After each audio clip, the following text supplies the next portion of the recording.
Assalamualaikum warahmatullahi wabarakatuh. Alhamdulillahirabbil alamin wassalatu wassalamu ala asrafil anbiya'i wal mursalin wa ala alihi washabihi ajma'in, amma ba'd. Yang saya hormati penceramah atau pemberi tausiah pada acara malam tahun baru Hijriah, yaitu Bapak Kiai Haji Ali Mustafa. Yang saya hormati sesepuh kita, sesepuh BSD Al-Mukarram Bapak Ustadz Haji Sofawi. Yang saya hormati pengurus DKM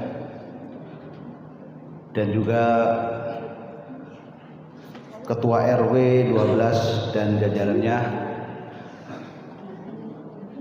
dan juga Ketua RT, baik itu dari RT 01 sampai RT 05 yang sama saya hormati juga. Puji dan syukur marilah kita panjatkan kepada Allah Subhanahu wa taala. Alhamdulillah, pada malam hari ini kita bisa berkumpul kembali di Masjid Al-Mijan ini. Tidak lain, acara ini sebetulnya seperti bulan kemarin, acara bulanan. Kebetulan karena pas malam ini, yaitu malam tahun baru Hijriah 1445, jadi kami mengucapkan terima kasih kepada pertama rekan-rekan saya pengurus DKM yang alhamdulillah sudah menyiapkan acara pada malam hari ini. Dan juga kami mengucapkan terima kasih kepada bapak-bapak, ibu-ibu, para donatur yang alhamdulillah pada malam hari ini bisa, mudah-mudahan acara bisa berjalan dengan lancar. Kemudian kami juga menginformasikan, tadi juga mungkin Bapak Hastori MC kita sudah menyampaikan untuk pagar kuburan BSD. Jadi kuburan makam BSD alhamdulillah sudah selesai pertengahan bulan kemarin sebelum hajat kita di Idul Kurban, alhamdulillah sudah selesai. Mudah-mudahan pagar yang sekarang sudah terbentuk itu kita bisa menjaganya, dan insya Allah itu baru tahap pertama. Mudah-mudahan tahap yang kedua juga bisa turun, jadi kita bisa menambah pagar lagi.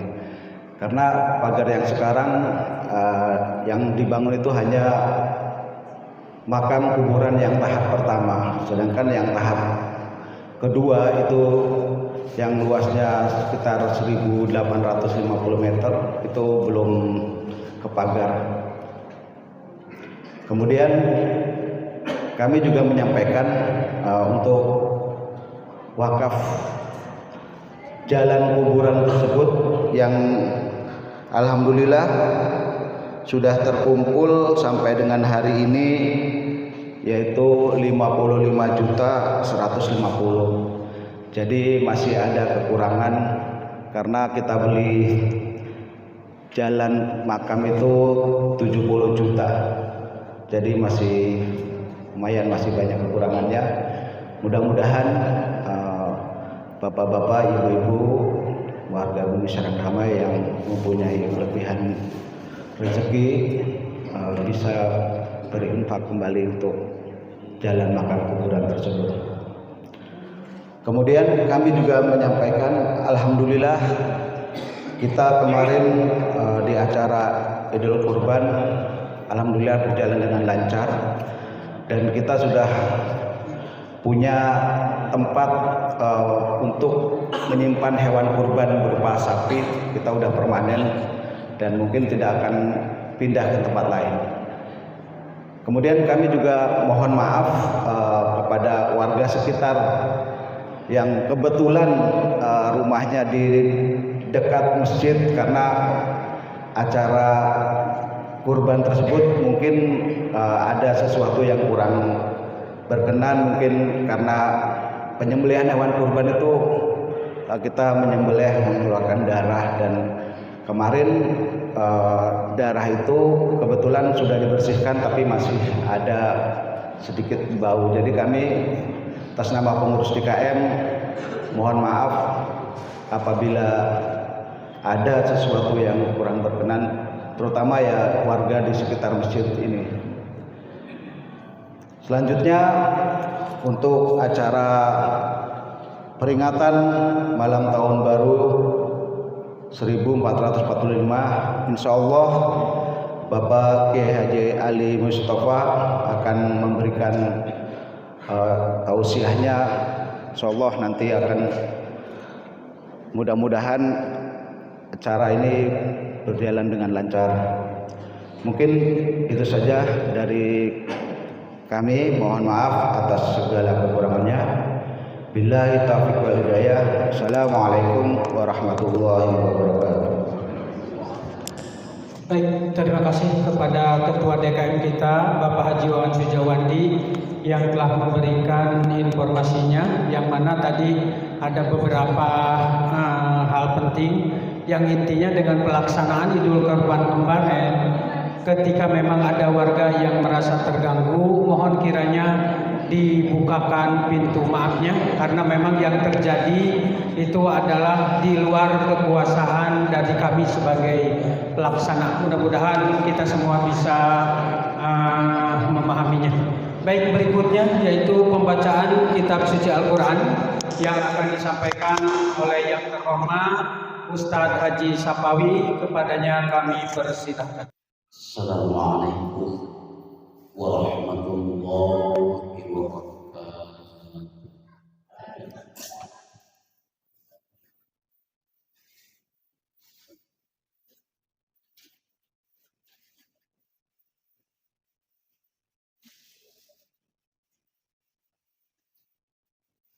A'udzu billahi minasy syaithanir rajim.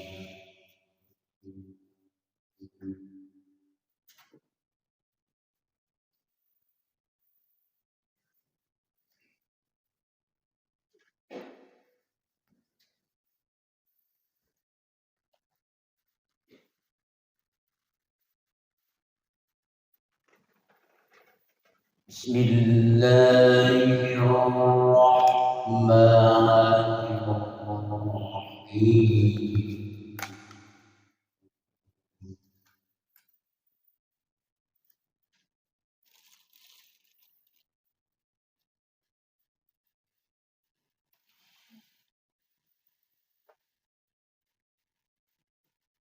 Yas'alunaka 'anil syahril harami qitalin fihi.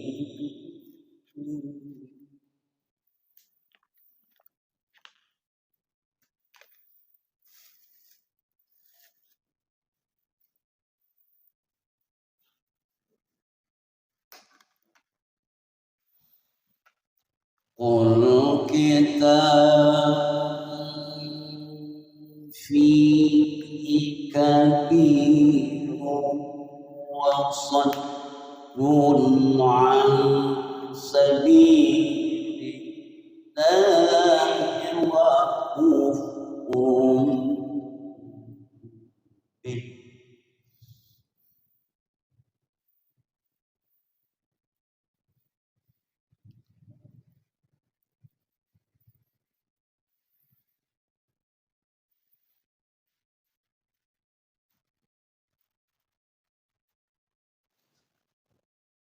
وصد عن سبيل الله وكفر به والمسجد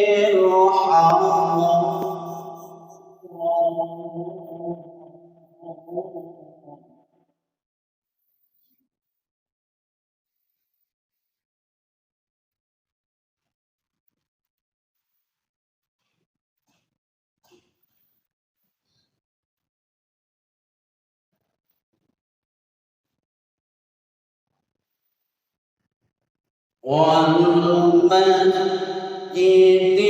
الحرام وإخراج أهله منه أكبر عند الله.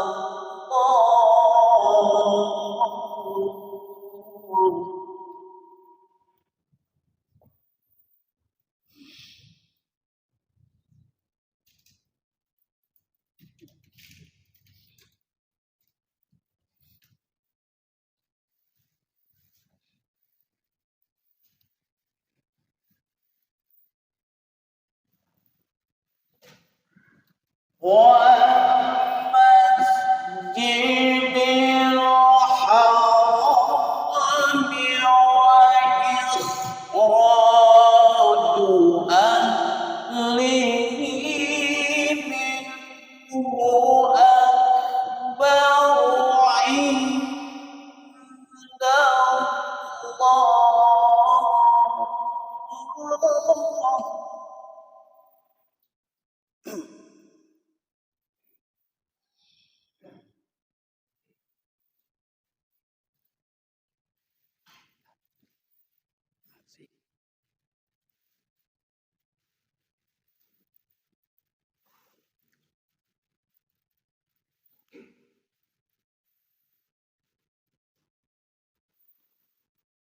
منه أكبر عند الله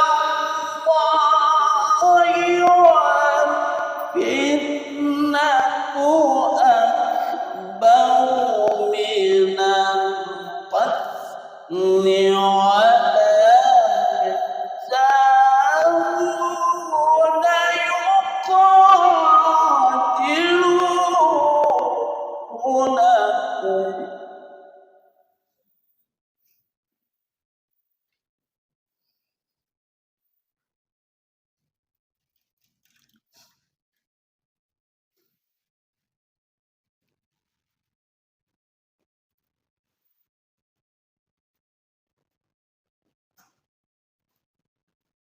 ولا يزالون يقاتلونكم حتى يردوكم عن دينكم إن استطاعوا.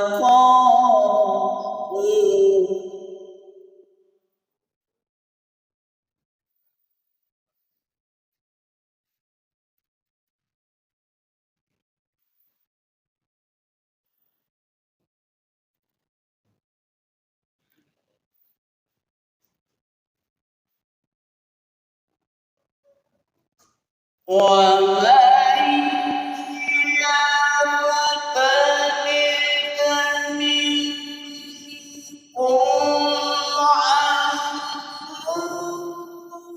دينه فيمت وهو كافر فأولئك حبطت أعمالهم.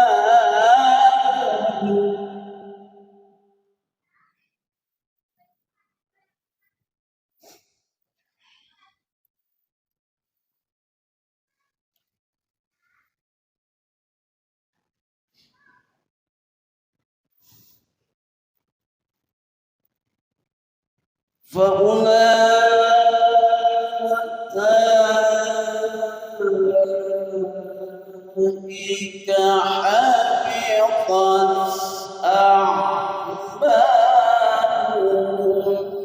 في الدنيا والآخرة.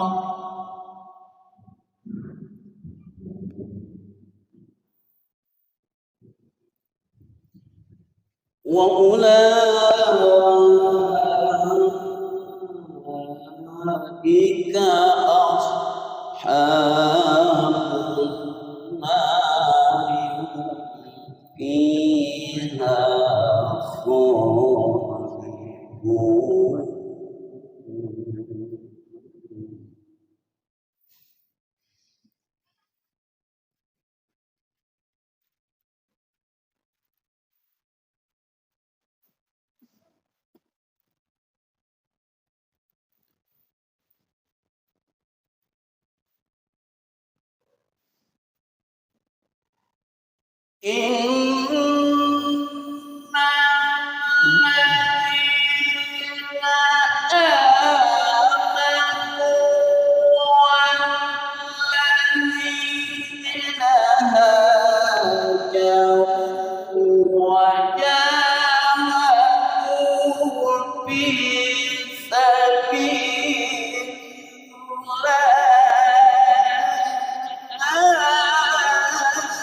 وجاهدوا في سبيل الله أولئك يرجون رحمة الله.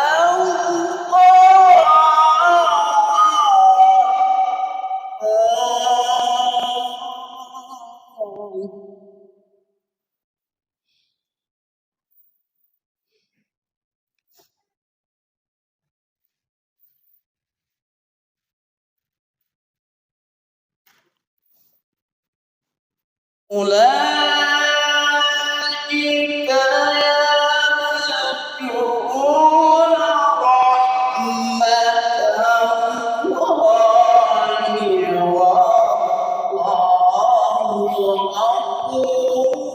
والله غفور رحيم.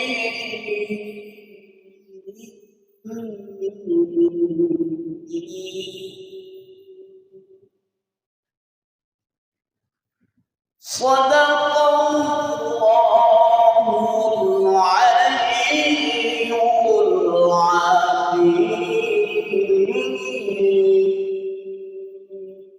العظيم. السلام عليكم ورحمة الله وبركاته. Waalaikumsalam warahmatullahi wabarakatuh. Alhamdulillah, tadi lantunan kitab suci Al-Quran sudah sama-sama kita dengarkan. Mudah-mudahan dengan dibacakannya, baik yang membacakan maupun yang mendengarkan mendapatkan barokah dari Allah Subhanahu wa Ta'ala. Hadirin wal muslimin wal muslimat, tiba saatnya pemaparan materi yang akan disampaikan oleh yang terhormat Kiai Haji Ali Mustafa dalam rangka Muharram menjadi momentum kebangkitan Islam. Kepadanya kami persilakan. Bismillahirrahmanirrahim. Assalamualaikum warahmatullahi wabarakatuh. Alhamdulillah, nahmaduhu wa nasta'inuhu wa nastaghfiruh. Wa na'udzu billahi min syururi anfusina wa sayyiati a'malina, may yahdihillahu fala mudilla lahu wa may yudlil fala hadiya lahu. Asyhadu an la ilaha illallah wahdahu la syarika lah, syahadatan man huwa khairum maqaman wa ahsanu nadiya. Wa asyhadu anna sayyidana Muhammadan abduhu wa rasuluh al-mutassifu bil makarim kibaran sabiyya. Allahumma salli wa sallim ala sayyidina Muhammadin kana sadiqal wa'di wa kana rasulan nabiyya wa ala alihi wa ashabihi alladzina yuhsinuna islamahum wa lam yaf'alu syai'an fariya. Amma ba'du. Qala Allah ta'ala fil kitabil karim, a'udzu billahi minasyaitonir rajim. Bismillahirrahmanirrahim.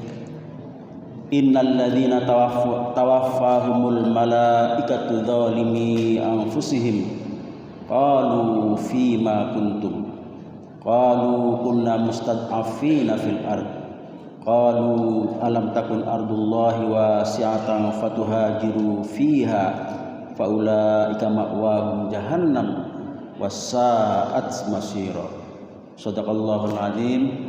Yang kami hormati dan muliakan Ketua DKM beserta jajaran pengurus Dewan Keluarga Masjid Kesejahteraan Masjid Al-Mizan, jajaran pengurus RW, pengurus RT yang kami hormati dan muliakan, para alim ulama, para tokoh masyarakat, para ustadz, bapak-bapak dan ibu-ibu, wabil khusus ketua dan jajaran pengurus MT yang kami hormati, juga para tokoh pemuda, hadirin wal hadirat rahimakumullah. Marilah pada kesempatan yang berbahagia ini, yang mulia ini, kita bersama-sama mengucapkan syukur kepada Allah Subhanahu wa taala atas limpahan rahmatnya. Tidak terasa Bapak Ibu sekalian, malam hari ini sudah masuk ke tahun baru ya. Jadi kalau di dalam tahun baru Hijriah itu mulainya adalah begitu matahari tenggelam, maka setelah maghrib itu sudah masuk tahun baru. Jadi tahun sekarang ini, malam ini adalah malam tahun baru. Hanya karena tahun baru Islam peringatannya ya seperti ini ya Bu ya. Bapak Ibu sekalian, yang harus kita rayakan itu adalah kita hidupkan masjid-masjid, musola-musola dengan pengajian ya. Dengan muhasabah, kemudian dengan zikir, dan kemudian doa bersama. Mudah-mudahan Allah Subhanahu wa taala mengangkat derajat kita di tahun 1404 Hijriah ini. Kehidupan kita lebih baik lagi dibandingkan dengan kehidupan sebelumnya. Yang patut kita syukuri bersama adalah tentu saja Allah telah mengkaruniai kita yang pertama iman. Iman ini penting sekali Bapak Ibu sekalian ya. Setahun ini kita insya Allah imannya tidak pernah goyah. Masih dalam keadaan Islam, masih dalam keadaan mukmin. Kita masih yakin bahwa inna dina indallahi Islam. Agama yang benar yang diridhoi Allah Subhanahu wa taala dan Islam. Yakin ya Bapak Ibu semua ya? Tidak pernah goyah. Alhamdulillah, mudah-mudahan sampai dengan akhir hayat nanti. Itulah nikmat yang terbesar. Kenapa? Karena al-yauma akmaltu lakum dinakum wa atmamtu alaikum ni'mati wa raditu lakumul Islam madina. Karena doktrin ajaran Islam itu adalah sudah sempurna. Karena sudah sempurna maka tidak ada lagi yang bisa menandingi. Makanya orang-orang kafir pada saat itu, pada saat ayat ini diturunkan, itu dalam keadaan sudah berputus asa. Mereka membuat macam-macam tandingan terhadap Al-Quran, terhadap ajaran Islam, tidak mampu. Makanya disebutnya dengan al-yauma akmaltu, kalimatnya adalah akmaltu, sempurna. Berbeda dengannya satu yang kedua adalah ketika menyebut nikmat itu atmamtu, aku cukupkan. Nah, itu beda. Kalau terkait ajarannya Islam itu kalimatnya, ungkapannya adalah akmaltu, artinya aku sempurnakan. Kalau sudah sempurna maka berarti lebih dari cukup ya. Jadi dari sisi ajaran, dari sisi doktrin istilahnya, doktrin Islam, ajaran Islam sudah tidak ada lagi yang menandingi. Karena ajaran Islam itu sudah paripurna. Walaupun orang-orang orientalis, orang-orang liberal menggugat ya, bahkan di penghujung tahun 1444 ada seorang syekh yang menggugat bahwa yang namanya Al-Quran itu bukan kalam Allah, tapi ucapannya Nabi besar Muhammad SAW. Ini sebenarnya adalah sudah terulang-ulang ya. Gugatan-gugatan terkait keabsahan Al-Quran ini banyak digugat oleh orang-orang sebelumnya, zaman Nabi juga banyak.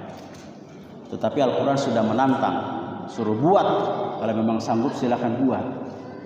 Tapi ternyata sampai dengan detik ini tidak ada yang sanggup menandingi Al-Quran. Makanya kemudian rame-rame dilaporkan itu oleh masyarakat karena viral di mana-mana. Kemudian mengajarkan lagi sholatnya antara laki-laki perempuan harus sama di depan. Dalilnya apa? Dalilnya adalah HAM, hak asasi manusia. Tidak menggunakan lagi ar-rijalu qawwamuna 'alan nisa, itu tidak digunakan lagi. bahwa yang namanya rijal itu laki-laki adalah qawwam, ya, pemimpinnya wanita. Makanya dalam Islam bagi waris laki-laki itu 2 bagian dari perempuan. Mengapa? Karena secara syar'i taklif beban hukum untuk menafkahi anak dan istri kita adanya pada kaum laki-laki. Kaum ibu boleh bekerja sepanjang diizinkan oleh suaminya. Makanya harus pandai-pandai yang bekerja minta ridho sama suami supaya rezekinya halal dan barokah. Tapi insya Allah para suami yang soleh akan mengizinkan para istrinya bekerja sepanjang tidak melanggar hukum syara, termasuk pasti mengizinkan, sangat bergembira para suami kalau ibu-ibunya turut juga mencari nafkah, ya. Jadi menjadi pasangan yang ideal untuk menjemput rezeki Allah Subhanahu wa taala. Ini tanda tahun baru. Karena biasanya kalau tahun baru Masehi itu dipenuhi dengan petasan. Nah, sekarang nggak ada petasannya, jadi ada yang berbunyi, ya, menandingi petasan.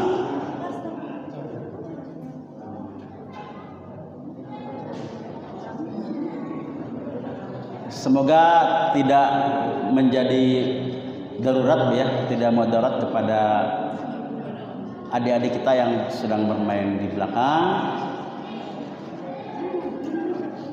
Jadi seperti itu, di akhir tahun ini kita heboh dengan itu, ya. Ini patut kita ingat-ingat bersama, ya Bapak Ibu sekalian. Kenapa? Karena munculnya persoalan yang oleh Majelis Ulama Indonesia diindikasikan sebagai tindak penodaan agama, tindak pidana penodaan agama itu ternyata dari tahun ke tahun terus ada dan terus meningkat. Kalau di Indonesia munculnya ada syekh yang seperti itu. Laki-laki perempuan sholatnya sama, dalilnya adalah hak.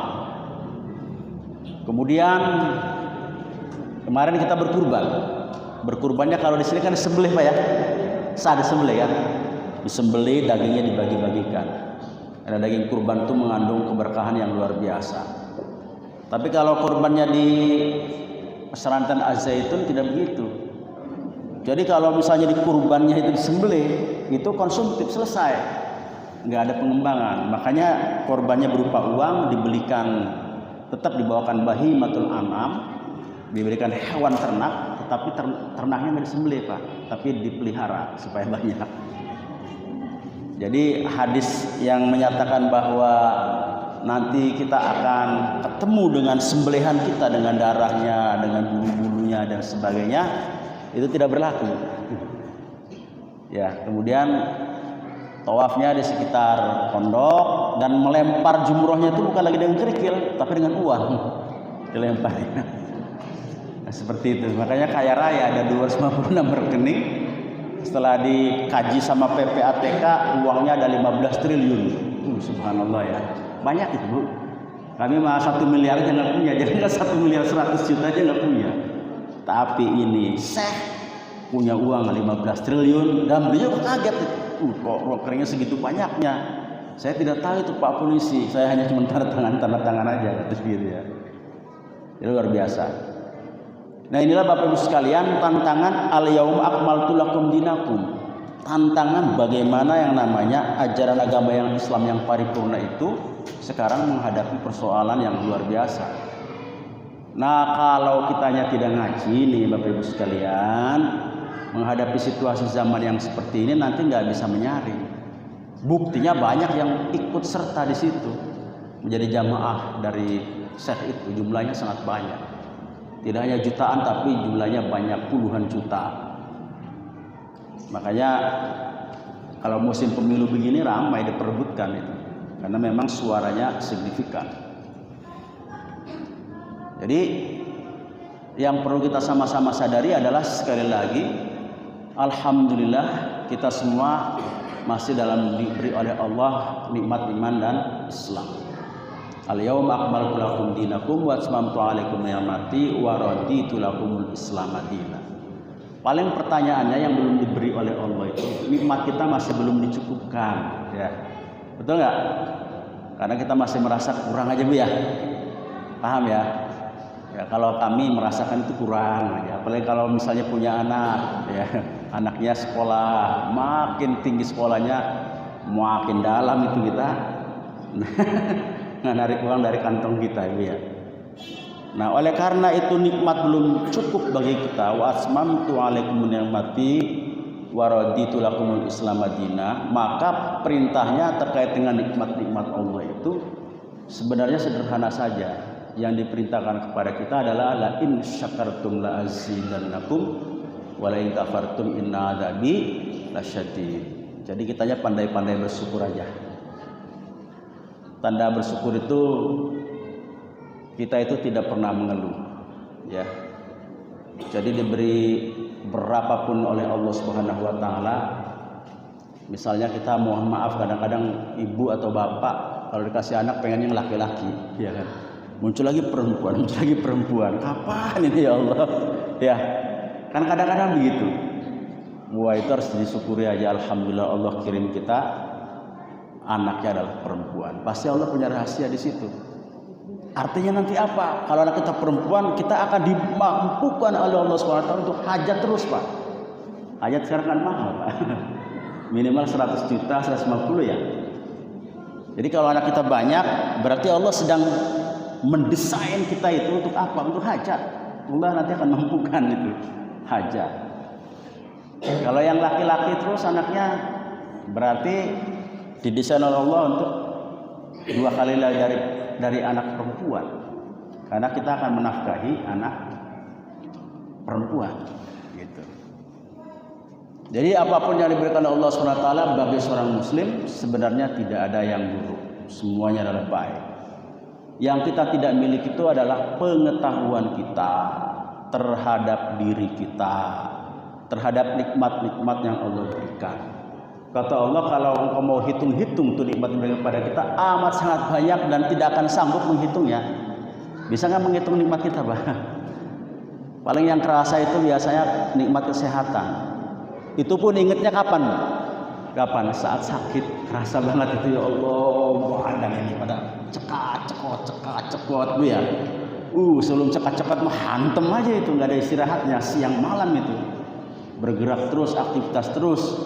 Ya, memburu rezeki Allah, ya, siang malam, malam jadikan siang, siang dijadikan malam. Padahal Allah sudah ngatur kalau malam itu buat istirahat, buat sholat malam, kalau siang untuk bekerja. Tapi kadang-kadang dibulak-balik, apalagi kalau kerjanya di pabrik, gitu. Shift malam, shift siang, nggak mengenal waktu. Jadi kadang-kadang begitu. Makanya lain syakartum la azidannakum. Bagi kita yang pandai bersyukur, Allah akan tambah nikmatnya. Salah satu simbol syukur itu adalah ruku dan sujud. Orang ngomong-ngomong bersyukur pada Allah atas nikmat yang baik, tapi nggak pernah bersolat, itu di mata Allah nol, tidak ada artinya. Ini orang nggak bersyukur. Jadi ruku dan sujud itu simbol ketundukan kita terhadap Allah Subhanahu wa taala.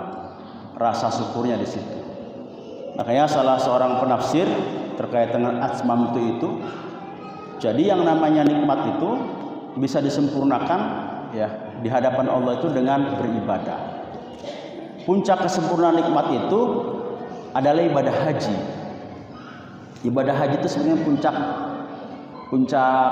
kenikmatan yang diberikan oleh Allah Subhanahu wa taala. Makanya ibadah haji itu kalau misalnya disusun piramida, itu ibadah haji adanya di atas, saudara-saudara. Jadi dari mulai syahadat, imannya kuatkan dulu, sholat, zakat, puasa, baru haji. Jadi kalau yang langsung loncat ke hajinya tanpa memperkuat imannya, itu banyak yang tersesat juga. Mohon maaf ya, yang haji di sana. Makanya perlunya ada bimbingan haji begitu. Kalau orang awam tiba-tiba haji, itu ngacak di sananya, nggak akan mendapatkan kenikmatan. Orang filsafat disuruh haji itu juga pusing. Karena dia nggak masuk akal. Apa katanya batu dikeliling-kelilingin begini? Apa ini suruh panas-panasan di Arafah? Emangnya di Indonesia nggak ada yang panas tempatnya? Di hutan Kalimantan sekarang sudah panas, kesana aja gitu. Makanya orang Iran bikin sendiri itu Ka'bahnya di Iran. Syekh Zaitun bikin sendiri tawafnya di Indramayu. Nah itu karena tadi ngacak, tidak menggunakan konsep iman dan ilmu. Jadi puncaknya di situ. Jadi kalau orang sudah haji ini sebenarnya secara nikmat itu sudah disempurnakan. Karena haji itu kombinasi antara tadhiyah amaliyah, yaitu pengorbanan harta, sama tingkat pengetahuan, keimanan dan pengetahuannya dikombinasi di situ. Nah inilah yang tidak disadari. Ya. Haji hanya sekedar haji aja, pulang yang biasa aja. Makanya haji mabrur itu laisa jazaa'u ilal jannah, tidak ada balasannya kecuali surga. Kenapa? Karena sekali lagi Allah sudah sempurnakan itu nikmatnya melalui ibadah haji itu. Nah inilah yang harusnya kita miliki. Mudah-mudahan bagi saudara-saudara kita yang hari ini atau kemarin sudah pulang ibadah haji, wabil khusus warga kompleks Bumi Serang Damai ini ada yang hajian ya, hajinya menjadi haji yang mabrur. Haji yang mabrur itu adalah haji yang ketakwaannya meningkat dibandingkan sebelum pergi haji. Jadi kalau sudah haji ini harus hati-hati Pak, apalagi barat putih begini yang sampai kotor nih. Kalau kotor luarnya nggak masalah, yang penting jangan kotori hatinya. Karena untuk bisa mendapatkan barat putih itu perjuangannya berat, walaupun hanya 5 hari di sana. Wukuf, Musdalifah, ditambah dengan Mina, tambah lagi hari berikutnya tawaf ifadah, lebih kurang 5 hari sebetulnya mendapatkan barat putih itu. Yaitu perjuangannya tidaklah ringan. Jadi sekali lagi Bapak Ibu sekalian, yang kita harus coba lakukan adalah itu kita syukur kepada Allah Subhanahu wa taala. Yang kedua, mari kita berselawat kepada Rasulullah sallallahu alaihi wasallam. Karena kita diperintahkan innallaha wa malaikatahu yusholluna 'alan nabi ya ayyuhalladzina amanu shallu 'alaihi wa sallimu taslima. Bayangkan Allah itu berselawat dan malaikatnya kepada nabi kita Muhammad sallallahu alaihi wasallam. Makanya kita juga diperintahkan untuk berselawat kepada kanjeng Nabi Muhammad sallallahu alaihi wasallam. Mengapa harus berselawat? Karena jasa beliau ini luar biasa hebatnya. Ya. Jasa beliau itu adalah mengubah situasi dunia, peradaban dunia dari yang dulunya zulumat, gelap gulita, ila nur, menjadi terang benderang. Dengan apa mengubahnya? Itu dengan ajaran Islam. Dengan inna dina indallahi Islam. Jadi yang merubah itu. Oleh karena itu Bapak dan Ibu sekalian, jika pada malam hari ini kita bersama-sama sepakat memperingati tahun baru Islam, Sayyidina Umar itu adalah yang menentukan ya, atau yang menginisiasi membuat kalender Hijriah. Menyebutnya yang namanya tahun baru Islam itu adalah Furqan. Furqan itu artinya pembeda antara yang hak dengan yang batil. Mengapa? Karena hijrah itu hakikatnya adalah furqan, membedakan antara zaman batil, zaman jahiliyah. Sesudah Rasulullah hijrah berhasil membangun peradaban zaman Islam. Nah ini penting. Nah yang mau kita lihat pada malam hari ini Bapak Ibu sekalian adalah kita ingin coba mengkaji tahun baru Islam ini dari 3 aspek. Yang pertama aspek historical atau kesejarahan. Yang kedua adalah aspek kekinian, dan yang ketiga aspek yang akan datang. Kira-kira sepakat ya? Waktunya berapa lama nih Pak Haji Bapak? 3 aspek ini mudah-mudahan cukup waktu kita selesaikan dalam 1 jam ke depan. Berarti ini kalau kuliah 3 SKS. Nanti kita buka tanya jawab. Mudah-mudahan saya bisa menjawabnya. Kalau enggak ada Ustadz Endang di sini ya. Ada Ustadz Astori bisa bantu saya. Kita lihat dari sisi aspek kesejarahannya ya Bapak Ibu sekalian. Jadi yang namanya hijrah ini sejarahnya itu dimulai ketika Allah Subhanahu wa taala memerintahkan kepada Rasulullah yang pada mulanya dakwah Islam itu sirriyah, rahasia, dengan ayat fasda bima tu'mar wa a'rid 'anil musyrikin. Itu surat Al-Hasr ayat berapa? 59 ya, adalah salah. Al-Hijrah Al-Hasr. Fasda bima tu'mar wa a'rid 'anil musyrikin, maka sampaikanlah wahai Muhammad Islam itu secara terang-terangan. Wa a'rid 'anil musyrikin, dan berpalinglah dari orang musyrik. Apapun resikonya, responnya, sesudah Islam disampaikan secara terang-terangan itu cuekin aja, nggak usah diladenin, kira-kira begitu. Perintah ayat itu mengakibatkan kemudian Rasulullah setelah membina para sahabatnya dikader di rumahnya Arqam bin Abil Arqam selama 3 tahun. Santrinya itu adalah 40 orang. Jadi kalau ada sekarang lembaga pesantren, lagi ngetren sekarang. Karena kebanyakan orang tua sekarang cemas menghadapi masa depan anak-anak kita yang berhadapan dengan ini. Mohon maaf ya Bapak Ibu sekalian, banyak sekali korbannya ini ya. Ini jangan dianggap remeh. Terutama revolusi seksual di hadapan anak-anak kita. Naudzubillah ya. Itu banyak sekali kejadian-kejadian, tidak hanya melanda orang-orang yang awam secara agama, tetapi anak orang tuanya santri aktif berdakwah siang dan malam. Ketika berdakwah ninggalinnya HP, pulang anaknya jebol. Itu terjadi, ya. Makanya kemudian Rasulullah dulu membangun yang namanya Darul Arqam. Maksud Darul Arqam itu adalah rumahnya Arqam bin Abil Arqam, yang digunakan oleh Rasulullah untuk apa? Mengkader para sahabatnya. 3 tahun cuma ada 40. Saya punya pesantren 3 tahun 60, berarti masih menahan saya. Santrinya 20. Yang dikirim oleh Allah adalah orang-orang duafa dan anak-anak yatim. Ya, kita terima karena memang itu sudah Allah yang mengirim. Kita harus qanaah. Bagian daripada la in syakartum la azidannakum wa la in kafartum inna adzabi lasyadid. Kita terima, oh ya Allah kirimnya adalah santri-santri seperti ini. Ada yang tidak bisa ngaji sama sekali.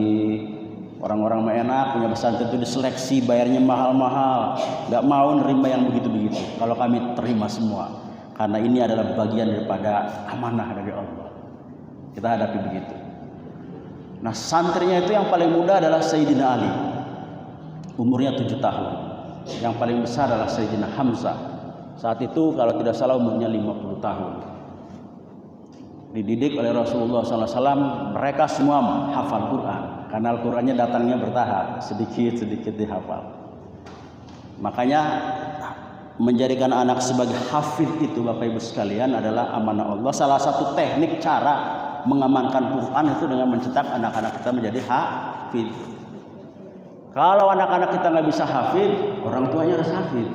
Gitu ya. Iya Pak ya. Nah, jangan anak aja yang dikekiak itu, orang tuanya nggak pernah berupaya.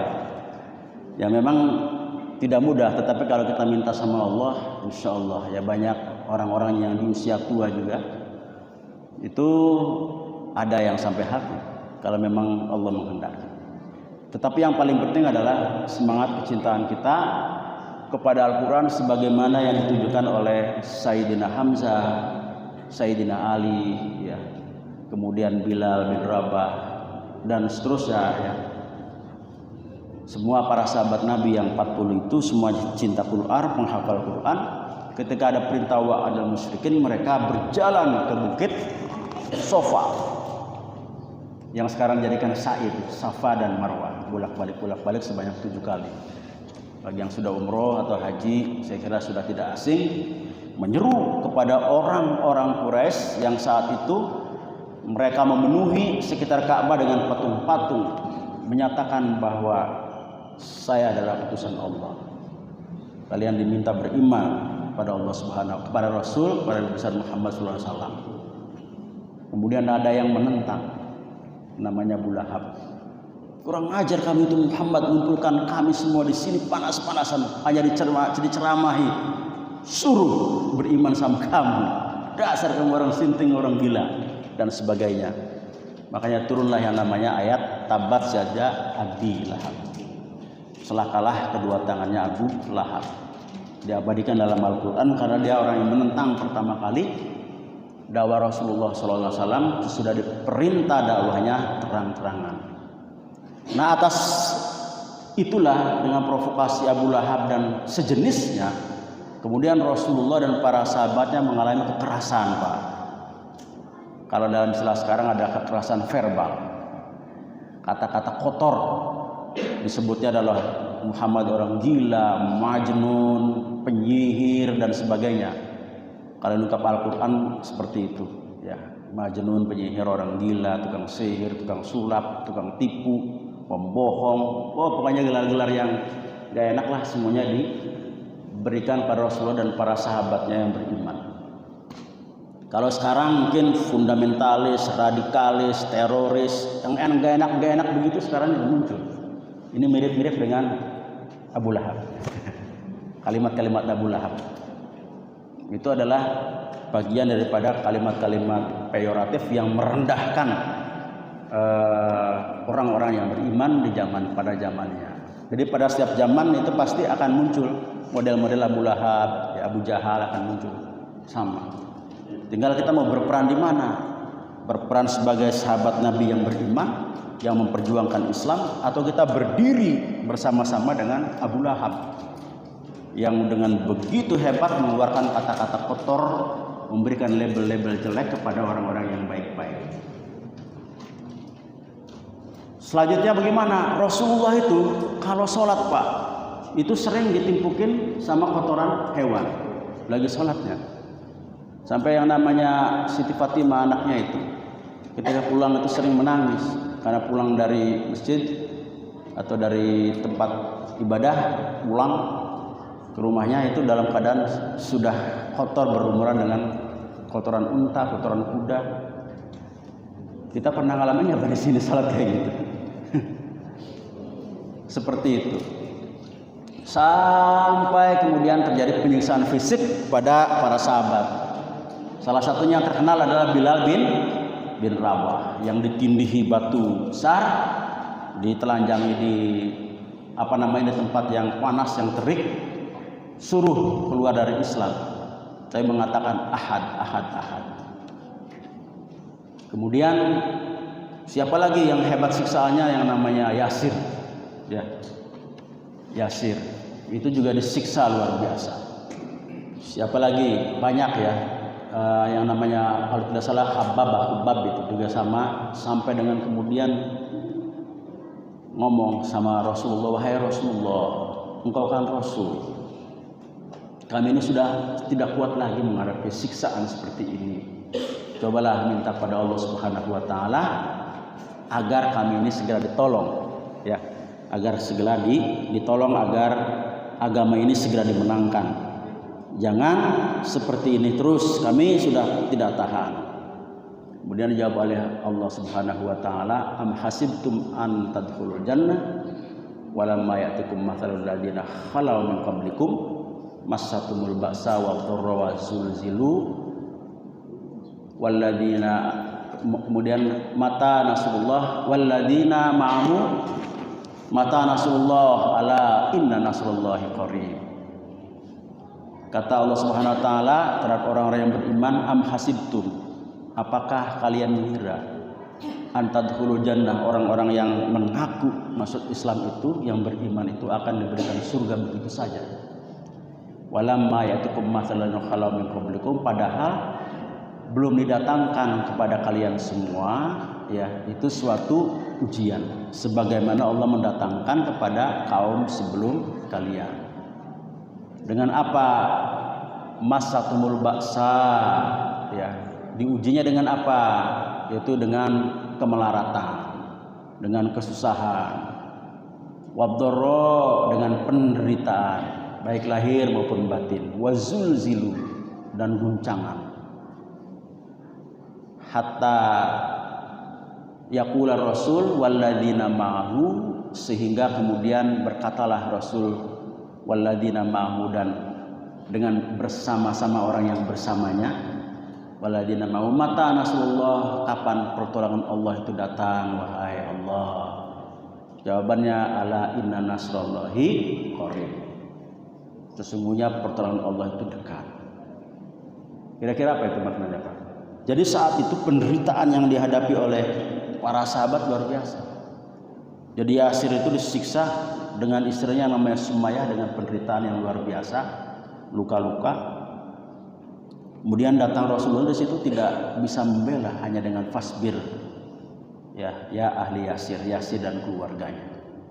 Ketika Rasulullah mengatakan fasbir, bersabarlah wahai Yasir, wahai Umayyah istrinya. Saat itu Allah memperlihatkan surga. Baru diperlihatkan surga aja luar biasa nikmatnya. Jadi siksaan yang begitu pedih dengan diperlihatkan surga itu nggak kerasa.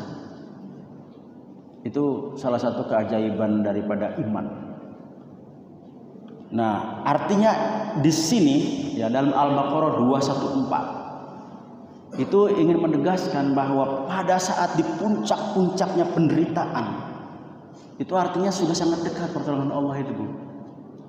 Jadi kalau kita diuji nih dengan berbagai macam ujian, mungkin di luar batas kemampuan kita, itu kalau kita bersabar, itu artinya sudah dekat dengan pertolongan Allah. Tetapi kebanyakan manusia itu tidak sabar.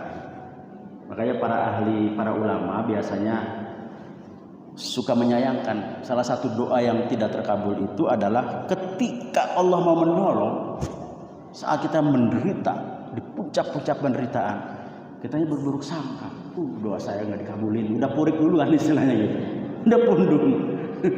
Jadi malaikat yang mau ngasih pertolongan juga akhirnya nggak jadi, balik lagi. Gitu ya. Karena yang namanya konsekuensi dari iman ini pasti akan diuji, baik dengan kesenangan maupun dengan kesusahan. Kalau diujinya dengan kesenangan namanya apa? Istidraj.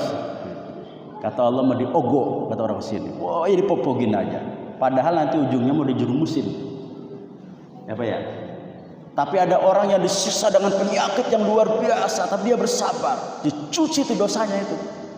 Begitu sampai ajalnya bersih, matinya tersenyum. Itu namanya ala inna nasrullahi qarib. Kita membesarkan anak kita begitu banyak Allah karuniai. Padahal saya hanya punya warung sepetak ini. Bagaimana ya Allah? Hamba tidak akan mampu ini membiayai. Hamba mohon pertolongan Engkau ya Allah. Hamba mohon keajaiban Engkau. Bantu hamba, temani hamba. Berdoa siang malam, nangis siang malam. Sabar. Tiba-tiba Allah mudahkan, anaknya dapat beasiswa terus. Sampai dengan 10 anaknya jadi semua.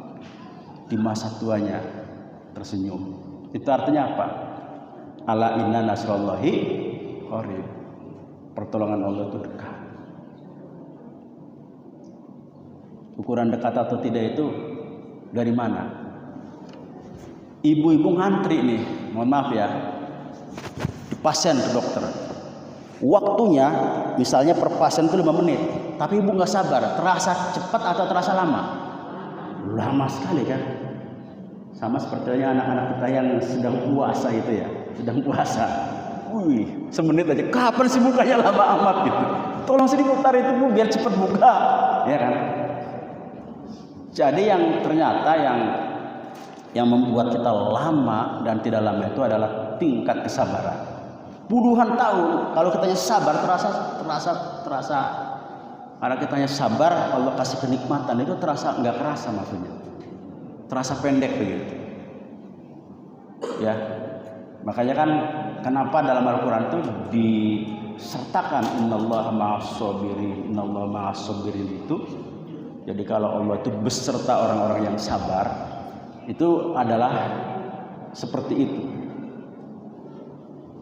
Saya kira Bapak-Bapak Ibu sekalian pasti menghadapi situasi-situasi yang enak dan tidak enak.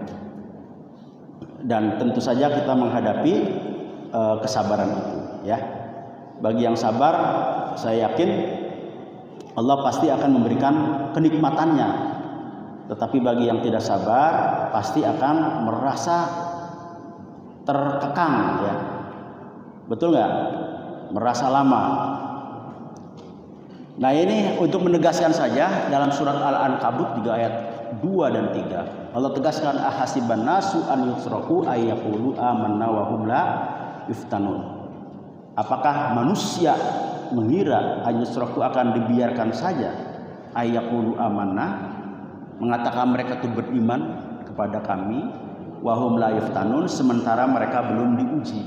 Nah, artinya apa? Konsekuensi orang yang beriman pada Allah itu nanti akan menghadapi ujian sebagaimana para sahabat Rasul ini diuji. Nah ketika itu kemudian apa? Diperintahkan oleh Rasul, kalau memang di Mekah ini dakwahnya kondusif, kamu berangkat ke ini Habsyah. Di sana ada yang namanya raja bernama Najasyi, terkenal dengan adilnya. Berangkatlah ke sana ya, sahabat-sahabat kita ya sana berangkat, dipimpin oleh delegasi yang namanya Ja'far bin Abi Thalib. Tetapi ketika meminta pertolongan di Najasyi, orang-orang musyrik dari Quraisy itu ikut juga. Jadi ditanya oleh Raja Najasyi, wahai para tamuku yang agung, coba ceritakan apa yang membuat engkau pengen hijrah di sini. Diceritakan bahwa kami ini adalah bagian daripada umat Muhammad yang mengajarkan kebaikan, mengesahkan Allah, ya, mengimani bahwa Isa itu adalah nabi kami. Setelah kemudian didengarkan oleh Raja Najasyi, oh ternyata utusan ini berasal dari sumber yang sama. Akhirnya diterima. Tetapi kemudian orang Quraisy yang mengikuti hijrahnya sahabat Rasul ke Habsyah ini, yang diterima Raja Najasyi, kemudian mementahkannya kembali dengan perkataan yang sebaliknya. Tetapi kemudian Raja Najasyi berhasil diyakinkan oleh para sahabat. Akhirnya kemudian mereka diterima untuk hijrah. Dan utusan orang Quraisy yang 2 orang ini, ya, kemudian pulang. Walaupun mereka sudah nyogok, istilahnya itu, sudah banyak memberikan hadiah kepada siapa? Kepada Raja Najasyi dan para pejabatnya. Hadiahnya dibalikan. Ternyata setelah diakurkan apa yang ada dalam Injil yang diyakini oleh Raja Najasyi itu sama dengan yang diceritakan oleh Ja'far bin Abi Thalib yang memimpin delegasi sahabat Rasul hijrah ke Habsyah. Jadi hijrah itu yang pertama ke Habsyah dulu. Yang kedua, Rasul hijrah kemana? Ke Taif. Untuk apa? Untuk bisa juga meminta pertolongan, perlindungan kepada keluarga besar, ya, tokoh pembesar di Taif. Tetapi ternyata kemudian juga tidak mendapatkan perlindungan. Bahkan dikerahkan oleh keluarga besar, tokoh besar di Taif ini untuk menyerang Rasul. Dan Rasul kemudian diserang, ditimpin sampai kemudian berdarah sampai lari ke kebun kurmanya Rabi'ah. Di kebun kurma Rabi'ah ini kemudian Rasulullah SAW berdoa, ya, dengan doa yang sangat panjang, yang intinya adalah menampakkan ketidakberdayaannya, ya. Jadi menampakkan khilatuhu khilah, ya. Khilah yaitu kekecilan usaha. Jadi merasa Rasulullah tidak berdaya meminta pertolongan Allah Subhanahu wa taala. Padahal itu adalah seorang nabi dan rasul. Yang kemudian ketika itu Rabi'ah mengirim pembantunya atau penjaga kebunnya bernama Adi. Adi inilah yang menyerahkan kurma kepada Rasulullah. Ketika Rasulullah ingin memakan kurma itu membaca bismillah. Nah, ketika membaca bismillah itu terdengar oleh Adi bahwa kata-kata seperti itu seperti yang saya dengar dari Yunus bin Matius. Ditanya, kamu berasal dari mana? Kami berasal dari kampungnya Yunus bin Matius. Kata Rasulullah, Yunus bin Matius itu adalah saudara kami. Dia adalah nabi dan saya juga adalah nabi. Saat itu kemudian pembantunya Rabi'ah ini yang bernama Adi memeluk Rasul, kemudian beriman, menyatakan sebagai nabi dan Rasul.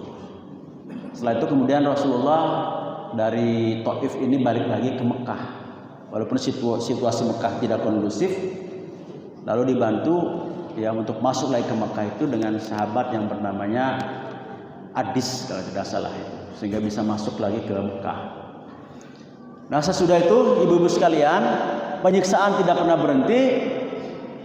Kemudian Rasulullah setiap musim haji itu pasti berdakwah, mengenalkan Islam dan mengenalkan risalah kenabiannya.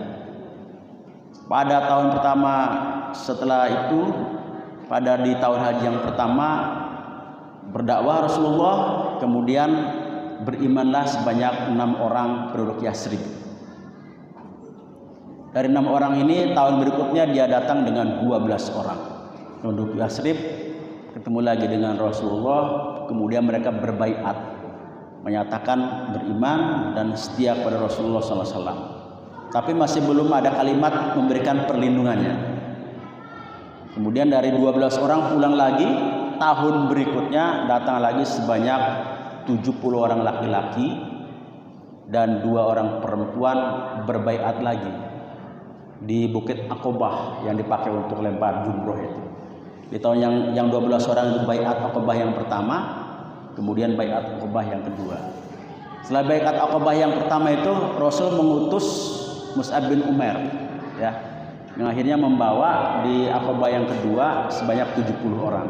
Orang kaya, pemuda yang ganteng, tetapi kemudian dia berdagang dengan Allah dalam rangka mardotillah. Ya, jadi innallaha ashtara minal mu'minin, Allah sesungguhnya Allah telah membeli pada orang mukmin itu apa? Amwal dan anfus dalam rangka mardotillah. Ini adalah prototipenya adalah yang namanya Mus'ab bin Umair yang mengajarkan di penduduk Yasrib dari pintu ke pintu tentang Al-Quran. Nah 70 orang ini Bapak Ibu sekalian berbaiat pada Rasul dan menjamin bahwa kalau Rasul pindah ke Yasrib akan memberikan perlindungannya, karena sudah ada jaminan dari 72 tokoh, ya. 72 tokoh ini yang 12 orang diantaranya berbaiat mewakili 70 orang pada Rasul. Akhirnya kemudian Rasulullah mengizinkan para sahabatnya untuk pindah, ya, dari mana? Dari Mekah ke Madinah. Kenapa? Karena hijrah pada saat itu sudah menjadi kewajiban. Mengapa menjadi wajib? Karena tingkat penyiksaannya adalah luar biasa. Jadi kalau misalnya negeri kita juga diserang nih, Bapak Ibu semua ya, kalau dulu Belanda diserang, kita gak bisa mempertahankan akidah kita, nggak bisa melaksanakan ibadah kita, misalnya, maka pilihan hijrah itu menjadi wajib, begitu, menjadi wajib. Makanya dulu ada istilah hijrahnya tentara Siliwangi, ya, ke Yogyakarta sesudah perundingan Renville, ya, pernah nggak Bu dengar itu ya?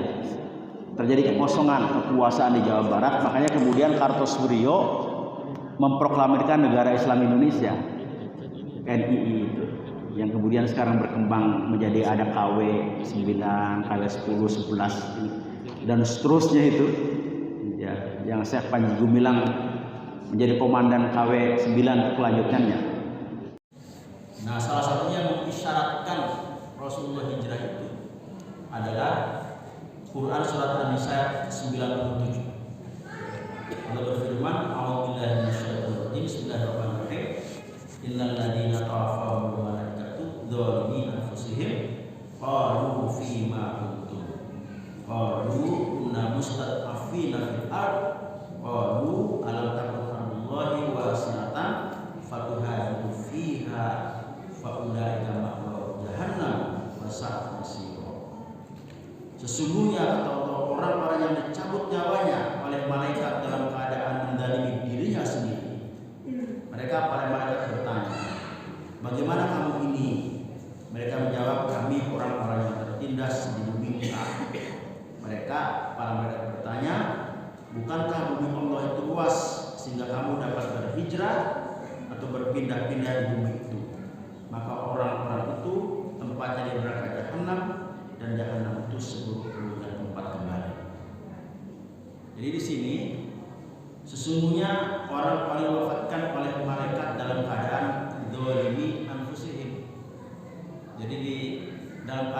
digelarnya itu adalah meninggalnya dalam keadaan mendolimi diri sendiri. Ketika ditanya sama malaikat, kenapa kamu tuh bisa begini? Kategorinya meninggalnya mendolimi diri sendiri. Jawabannya adalah qalu kunna mustad'afina fil ard, karena kami adalah orang-orang yang tertindas di muka bumi. Jadi dia beralasan waktu zaman di Mekah kami disiksa. Tapi meninggalnya bukannya syahid, tapi kategorinya adalah mendolimi dirinya sendiri. Kenapa?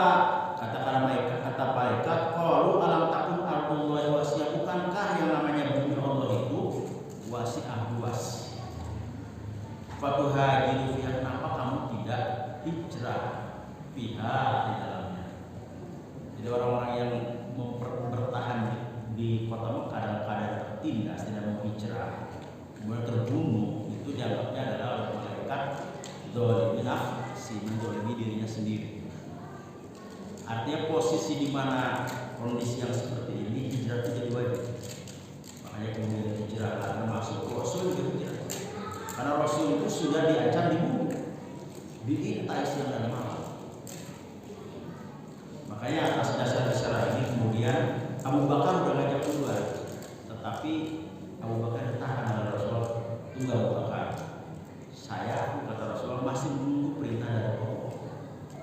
Akhirnya turunlah An-Nisa 97 ini yang memberikan isyarat wajibnya untuk berhijrah.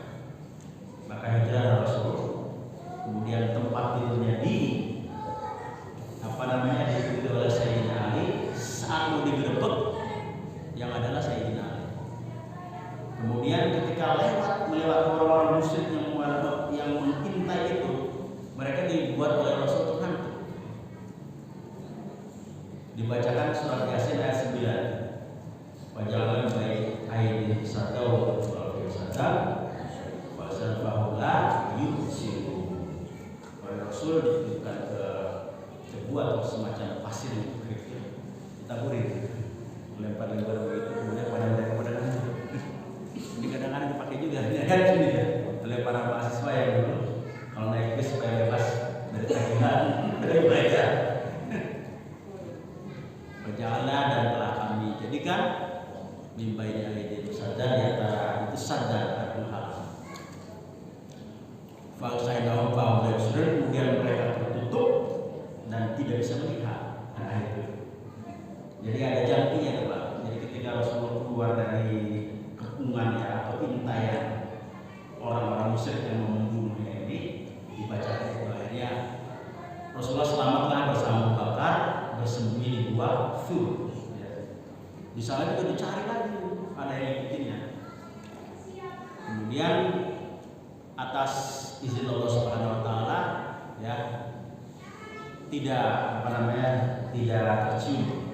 Kenapa? Karena ada laba-laba yang menutupinnya. Jadi sehingga orang Quraisy yang saat itu sudah nyari Rasulullah melihat gua, jangan-jangan Muhammad ada di sini. Tapi kalau ada di sini harusnya sarang laba-laba robek. Ya, ini mau menutup. Berarti kan nggak ada. Ditolong oleh laba-laba itu, tutup dijaga. Akhirnya Rasulullah kemudian mendapatkan strategi atau ilham bersama Abu Bakar menyusurinya itu lewat pantai menuju Madinah, jalan kaki. Kemudian ada yang membaca itu namanya Waraqah. Waraqah kata surat itu namanya Waraqah begitu ya. Waraqah, kalau Waraqah bin Nawfal ini ya, itu marahib yang memvalidasi kenabian Rasul, namanya Waraqah bin Nawfal. Ketika Rasulullah pertama kali mendapatkan wahyu, kalau ini namanya Suraqah yang mengejar Rasul itu dalam kudanya, itu ingin membunuh Rasul bersama Abu Bakar, tapi begitu mau nyampe selalu terguling terus sampai ketemu Rasulullah dinasihati, oke, kamu tidak akan kami apa-apakan, ya, tetapi kamu tolong kasih tahu kalau ada yang nyari saya, tidak ada, kira-kira gitu. Akhirnya Suraqah ini pulang. Kemudian orang Quraisy yang lain yang mencoba mengejar Rasul ketemu Suraqah, melihat Muhammad. Anda dapat informasi dari banyak masyarakat Muhammad lewat sini, lewat jalur pantai. Ya, Suraka yang udah ketemu Rasul itu, yang kudanya selalu terguling ketika mengejar beliau, menjawab tidak. Akhirnya Rasulullah selamatlah sampai dengan ke Yasrib. Sampai di Yasrib di Kuba. Di Kuba itu kemudian membangun masjid. Ada di Kuba ya, Pak Jilawan ya. Sholat di situ. Kalau sholat Kuba di situ sama dengan apa ya pahalanya? Ya, sama dengan umroh. Di Masjid Kuba, kemudian si untanya terus berjalan sampai ketemulah di rumahnya Abu Ayyub. Ya, Abu Ayyub inilah Rasulullah kemudian menginap. Setelah itu kemudian bertemu dengan sahabat Rasulullah Ansor, membangun masjid yang disebut sekarang Masjid Madinah. Ya. Abu Ayyub ini posisinya adalah anak Yatim. Nah, Bapak Ibu sekalian, mengapa kita sebut di situ sebagai agenda kebangkitan? Karena setelah Rasulullah sampai di Madinah itu, dulu masyarakat Madinah itu dalam jahiliyahnya itu kan sering berperang antara suku Aus dan Khazraj. Setelah datangnya Islam, mereka bisa didamaikan menjadi bersaudara. Kemudian datanglah orang-orang Muhajirin, orang-orang hijrah dari Mekah. Itu namanya Muhajirin. Diterima dengan orang-orang Ansor, ya kan? Ansor itu yang menerima. Nahnu Ansor. Kami adalah para penolong agama Allah. Bersatu dipersaudarakan, membangun masyarakat Islam, membuat satu peraturan yang disebut dengan Undang-Undang Dasar. Apa itu? Namanya Piagam Madinah. Piagam Madinah itu mengatur kehidupan Muslim dan juga dengan non-Muslim. Makanya kalau para ahli sejarah menyebutnya ini adalah Undang-Undang Dasarnya. Undang-Undang Dasarnya untuk kehidupan rukun, pusatnya semua di masjid, membangun pendidikannya, sistem pendidikan, ekonomi sampai dengan pertahanan keamanannya, semuanya berbasis masjid. Dari sinilah kemudian Islam itu berkembang, ya. Berkembang pada zaman Rasulullah dan masa Nabiya. Setelah Rasul wafat digantikan oleh para khalifahnya Abu Bakar, Utsman, Ali selama 30 tahun. Itu namanya masa Khulafaur Rasyidin. Meninggal lagi, digantikan lagi dengan Mulkan. Mulkan pertama namanya Mulkan Abdul, yaitu raja-raja yang masih menggigit Quran, yang masih iman sama Quran, tetapi pengamalannya tidak sempurna. Kemudian ganti lagi dengan Mulkan Jabriyah. Sekarang kita berhadapan dengan Mulkan Jabriyah, yaitu berhadapan dengan penguasa-penguasa yang bis, yang gampang memenjarakan orang. Itu cirinya begitu. Nah, itu sejarahnya begitu. Jadi kita sempat berjaya mengubah peradaban itu dengan Islam ini selama 1300 tahun. Luar biasa. Lama, 13 abad lamanya. Karena satu abad kan 100 tahun. Dari 13 abad dan 1300 tahun lamanya kita berada di puncak kekuasaan. Kenapa seperti itu? Karena Islam ini diterapkan secara kafah. Istilahnya secara paripurna, kullu fisil kafah. Itu aspek yang pertama ya, Bapak Ibu sekalian, terkait dengan sejarahnya. Jadi sejarah hijrah ini sekali lagi ada 3, hijrah ke Habsah, Taif, kemudian baru hijrah ke Yasrib. Yang kedua, kira-kira kalau untuk konteks kekinian, apa makna hijrah ini? Kan begitu ya. Ini yang paling penting adalah dalam konteks kekinian ini, apa kira-kira hijrah ini? Kalau kita melihat hadisnya Imam Bukhari, yang dimaksud dengan orang yang berhijrah pada saat ini. Karena sekarang banyak komunitas-komunitas hijrah, terutama kalangan artis. Jadi artis hijrah biasanya ditandai dengan umroh, pulang umroh nanti sudah pakai hijab, namanya sudah hijrah. Kira-kira begitu. Nah, ini kalau Imam Bukhari memberikan definisinya, wal hajiru man hajara nahadron an.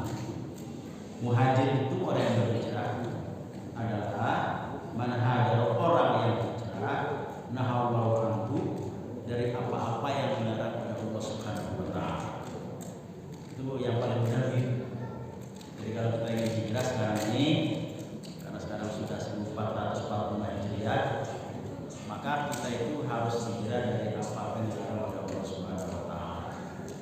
Disinilah bukunya kita muhasabah, evaluasi diri. Ya, karena kita evaluasi aja selama ini kita sudah berbuat apa untuk Allah. Kita melanggar apa? Kita punya dosa apa? Jangan sampai kita nggak ngaku dosa, Bu ya. Kalau orang ngaku dosa itu kata Allah itu orang yang sombong. Jadi kita itu harus merasa banyak dosanya. Sebagaimana hanya Nawas. Kata Allah, wahai Allah, dosa itu bagaikan yang namanya pasir di lautan. Banyak. Itu pengakuan dosa. Pengakuan dosa. Kalau sekarang ini kita coba muhasabah, ya muhasabah sebagai kepala keluarga, apakah kita sudah menunaikan kewajiban kita sebagai ayah yang baik? Sudahkah kita menafkahi anak-anak istri kita? Maaf, selaku istri, apakah kita sudah berbakti pada suami dengan sebenarnya berbakti? Sebagai anak, apakah kita sudah mendoakan orang tua kita? Apakah yang masih, apa yang sudah mati? Apakah kita sudah pernah membahagiakan orang tua kita? Dan seterusnya. Kalau ternyata hasil muhasabah kita ini mizaniyahnya, timbangan kita adalah banyak baiknya, maka alhamdulillah. Tapi kalau misalnya sebaliknya, maka wasai'ul maghfirah. Kalau kita banyak dosanya, maka kita harus banyak beristighfar. Astagfirullahaladzim wa atubu ilaih. Astagfirullahaladzim. Innahu huwal ghafurur rahim. Sebanyak-banyaknya, siang malam. Ya, kalau kita kuatnya satu kali, tingkatkan lagi menjadi 3 kali, tingkatkan lagi 10 kali, tingkatkan lagi 100 kali, sampai dengan ribuan kali. Semakin banyak kita beristighfar, semakin merendahkan diri kepada Allah Subhanahu wa taala, semakin sayang Allah kepada kita. Wasari'u ila maghfiratin mir rabbikum. Jadi kalau orang yang banyak istighfar itu dipuji oleh Rasulullah, oleh Allah dan para malaikat. Kata Rasulullah dalam satu hadis yang kedua, berbahagialah. Pada siapa yang berbahagia? Liman wajadah, pada man, orang yang wajadah, yang muncul, yang hadir dengan apa? Istighfar.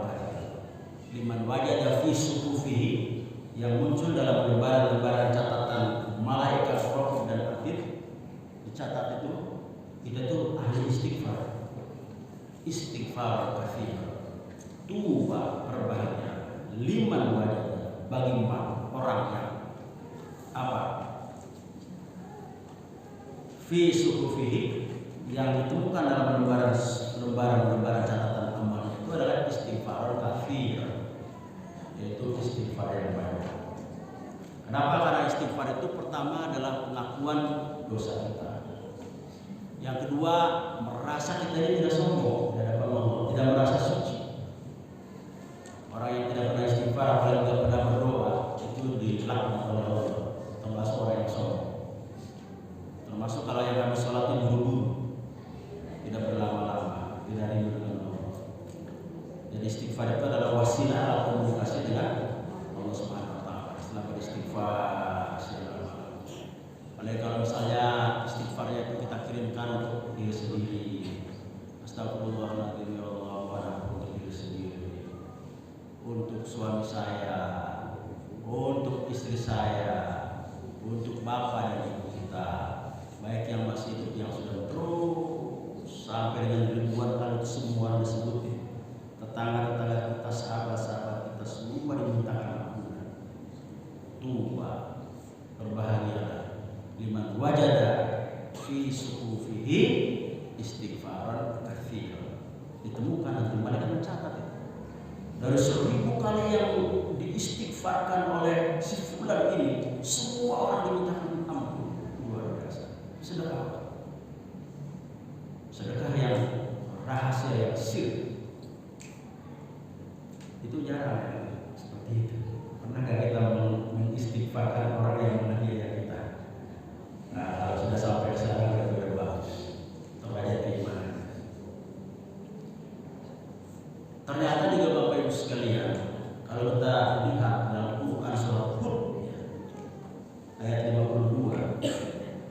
Yang namanya istighfar ini adalah mengundang datangnya rezeki Allah dari langit, terutama berupa hujan yang deras. Ya, coba kita lihat dalam Quran surat Hud ayat berapa? 52. Ada yang hafal nggak? Ya qaumi. Ya. Nih, Al-Hud wa ya qaumi istighfaru rabbakum. Wahai kaumku, kata Nabi Hud, istighfaru, beristighfarlah kalian rabbakum kepada Tuhanmu, summa tubu, kemudian diikuti dengan bertaubat ilaihi kepada Allah. Yursilis sama'a 'alaikum midra, Allah akan mendatangkan dari langit atas kalian midra, hujan yang deras. Sebaliknya kalau orang yang banyak berbuat dosa, apalagi mohon maaf ya, dosa berzina, itu yang nampak adalah buminya panas kayak neraka. Buminya panas. Kalau berzina itu merajalela. Siapa yang bisa membuat adem ini adalah ahli istighfar. Saat ini Bapak Ibu sekalian, kalau menurut lamaran cuaca, suasananya itu adalah El Nino, puncak-puncaknya ini pada Juli Agustus. Itu ramalan cuaca BMKG menyatakan begitu. Tetapi ternyata khusus di Banten ini kita temui malah di Juli Agustus hujannya deras. Berarti kesimpulannya kira-kira kalau melihat perspektif kayak ini, banyak rumput yang bergoyang. Nah, ada yang pikirannya gitu ya. Rumput yang bergoyang itu masih banyak orang yang istighfar, yang ketika tengah malam dia bangun beristighfar ribuan kali untuk tidak hanya untuk dirinya sendiri, tapi untuk ahli-ahli berdosa yang mengotori bumi ini. Itulah yang kita sebut dengan paku bumi. Dan oleh MBTI disebutnya sebagai rumput yang bergoyang. Rumput yang bergoyang itu artinya ahli zikir. Masih banyak orang yang berzikir. Kira-kira siapa yang berhijrah akan menjadi ahli zikir, memenuhi surat Hud ya, ayat 52. Setelah itu jaminan bagi ahli istighfar itu adalah apa Bu? Ya kalau tadi alaikum bidro hujan yang deras, karena hujan deras juga akan menjadi rezeki terutama bagi tumbuh-tumbuhan dan hewan. Para petani kita bisa nyawa, bisa panennya bagus, kita semua tidak kelaparan karena beras tersedia. Berikutnya adalah wayazidkum kuwatan ila quwwatikum. Allah nanti akan menambah kuat ila quwwatikum dari kekuatan yang kita miliki. Jadi kalau iman kita sekarang ini misalnya porsi sejengkal dan baik istighfar naik. Kalau kesabarannya 10% naik menjadi 20%, 20%. Kalau rezekinya misalnya sekarang segini dengan banyak istighfar, insya Allah nanti akan dinaikkan. Kenapa? Karena kotoran-kotoran dalam diri kita dibuang, ya kan, energi negatifnya hilang, yang muncul nanti energi positif. Nah, kalau badan tubuh kita yang positif, kalau menurut ahli pengamat rezeki, pengkaji rezeki, katanya nanti magnet rezeki itu masuk kepada tubuh kita yang sudah berbuatan positif sesudah kita bersihkan. Dengan apa caranya? Dengan istighfar. Nah, kalau saya memahaminya, ketemu rupanya di Al-Hud 52 ini. Jadi sesudah Allah bersihkan, ya, kemudian Allah tambahkan yazid quwwatikum ila yazidkum quwwatan ila quwwatikum. Tapi satu syaratnya, kita harus konsisten. Kunci pada ayat ini wala tatawallaw mujrimin. Tetapi kau janganlah sekali-kali berpaling. Nah, artinya harus apa? Harus konsisten istiqomah kita dengan konsekuensi dari istighfar. Ya, astagfirullahaladzim wa atubu ilaih, atau astagfirullahaladzim innahu huwal ghafurur rahim. Itu kalau dinikmati sambil diputar tasbihnya itu sebetulnya nggak kerasa karena mencapai 100 kali, 200 kali. Akan nikmat yang penting adalah dijawabkan. Jadi insya Allah kalau kita sudah mengamalkan ini, kita termasuk dari orang-orang yang muhajir, yaitu orang yang hijrah hada Allah dari apa-apa yang dilarang oleh Allah. Karena kalau orang sudah kafir dengan istighfar, dimarahi orang istighfar. Ketika kita sesudah memarahi orang ini salah. Astagfirullah. Kenapa saya marah ya? Kalau saya nggak tahu. Kalau orang yang marah itu biasanya kan sambil nunjuk gitu ya. Nah, kebanyakan orang itu begini, kebanyakan orang. Jadi ketika kita memarahi orang, menunjuk puncak-puncak kemarahan, sebetulnya yang salah itu siapa? Siapa yang salah? Mereka biasa orang yang habis marah itu sudah bisa. Karena kita tunjuk satu, nggak sadar yang empat menunjuk ke kita, ya tunjuk. Ustadz tentang ini, kurang ajar, marahin habis-habisan, ya. Ustadz bawa nih, kita marahin, kurang ajarnya, boleh korban sembarangan, misalnya, arahnya bau sih, tunjuk. Tapi kita melawan, astagfirullahaladzim, biasa ilmunya di mana itu Pak? Coba ya. Kalau jemaah haji kan biasanya sama para pembimbingnya bertaufinya itu bilang kalau dimarahin nanti jangan melawan, kalau ada cukup dengan istighfar. Sebetulnya tidak hanya jemaah haji, harusnya sekarang ini begitu. Jadi kalau kita dimarahin orang istighfar, kalau kita habis memarahin harus istighfar. Kenapa? Karena ketika kita marahin orang satu tunjuk, empat menunjuk kita. Jadi satu berarti empat. Gitu ya. Nah ini bagian pada muhasabah. Nah berikutnya yang terakhir nih adalah bagaimana yang namanya kita memahami yang namanya hijrah ini di masa mendatang. Nah ini kita harus kaitkan dengan pendapat dari Al-Qurtubi. Imam Al-Qurtubi mengatakan al-hijratu hiyal khuruj min daril harbi ila daril Islam. Imam Qurtubi memberikan definisi yang namanya hijrah itu adalah khuruj. Nah khuruj ini dipakai oleh teman-teman kita jemaah tabligh Pak. Kalau sudah kajian mereka khuruj itu keluar. Dari mana? Dari Arab ila dari Islam, dari negeri yang diperangi kepada Darul Islam atau negeri yang selamat. Nah sekarang ini Bapak Ibu sekalian mohon maaf, ada orang yang menyatakan bahwa umur umat Islam itu adalah 1.500 tahun. Jadi kalau nanti sudah mencapai 1.500 tahun Hijriah, berarti katanya sudah kiamat. Nah posisi kita hari ini Bapak sekalian adalah 1445. Berarti kalau menggunakan perspektif ini kira-kira umur kita ini umur dunia berapa tahun lagi? 55 tahun lagi. Kira-kira masih hidup kan? 55 tahun lagi. Ya. Artinya singkat nih Pak, 55 tahun. Ya. Sementara kalau kita membaca isyarat Al-Quran itu untuk sampai dengan datangnya hari kiamat itu ada yang namanya bangsa disebut dengan Ya'juj wa Ma'juj. Bentuknya bangsa yang ganas, ahli membunuh, lebih bengis daripada orang-orang yang bengis sekarang ini. Gampang menumpahkan darah. Yang kedua nanti kita akan berhadapan dengan orang. Kalau tadi bangsa namanya Ya'juj wa Ma'juj, yang kedua itu namanya orang itu bernama Dajjal. Yang matanya katanya satu, ada tulisannya kafar. Kerjanya adalah memutarbalikkan fakta dan memurtadkan orang-orang yang beriman. Kalau orang-orang yang tidak beriman, kalau cerita orang tua saya dulu itu digergaji, ya gitu. Kalau orang yang murtad, ada yang namanya Dajjal ini. Tapi sekarang ada yang menyatakan zamannya sudah masih Dajjal, anak cucunya Dajjal sudah bermunculan. Cirinya apa?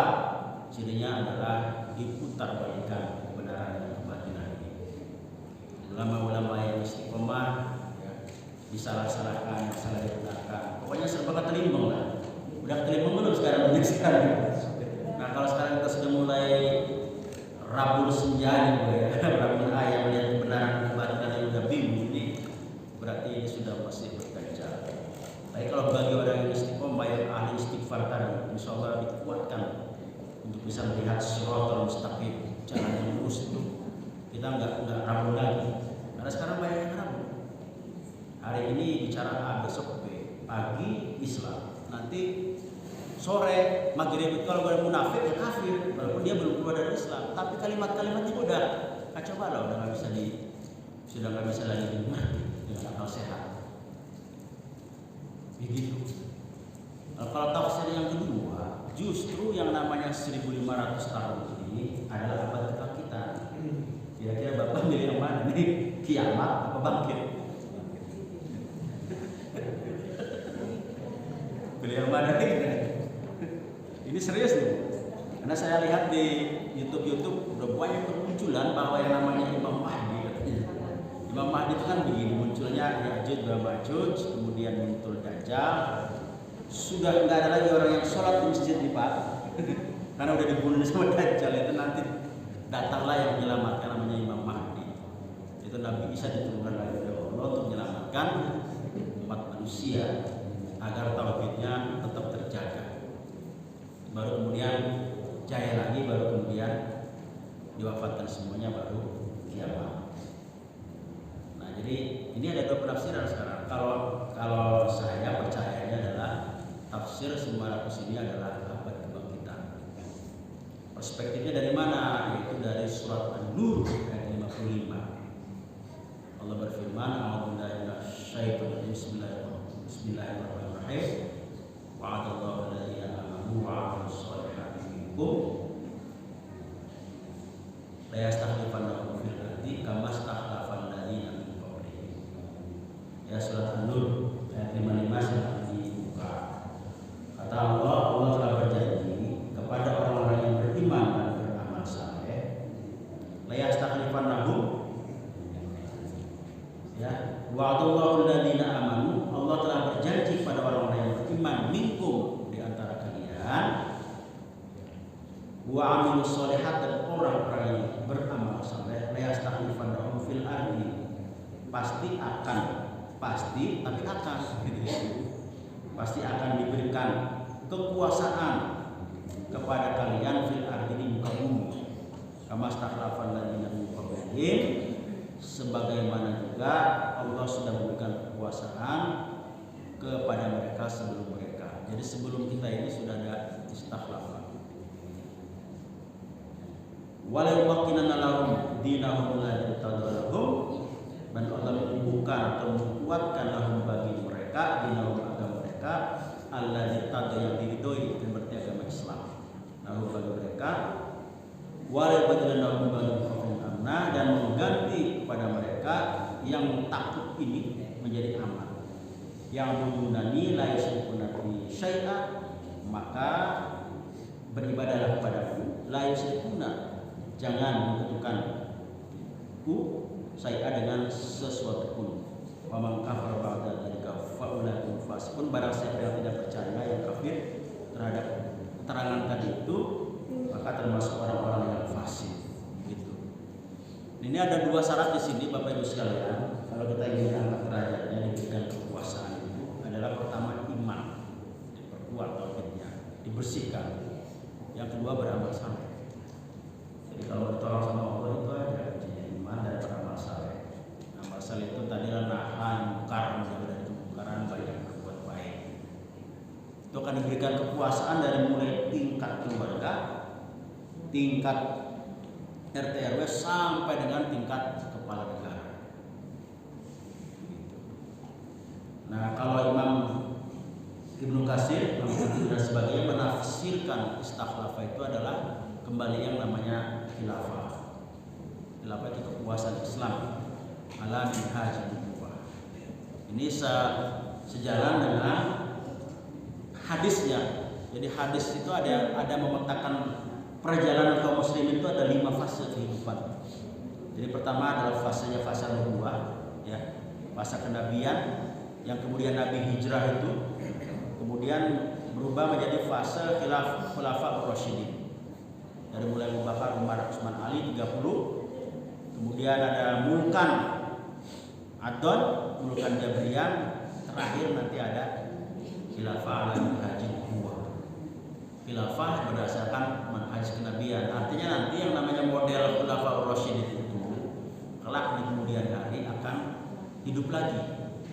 model seperti Abu Bakar, Umar, Utsman, Ali. Syaratnya apa? Syaratnya adalah aman dan amilus solehah.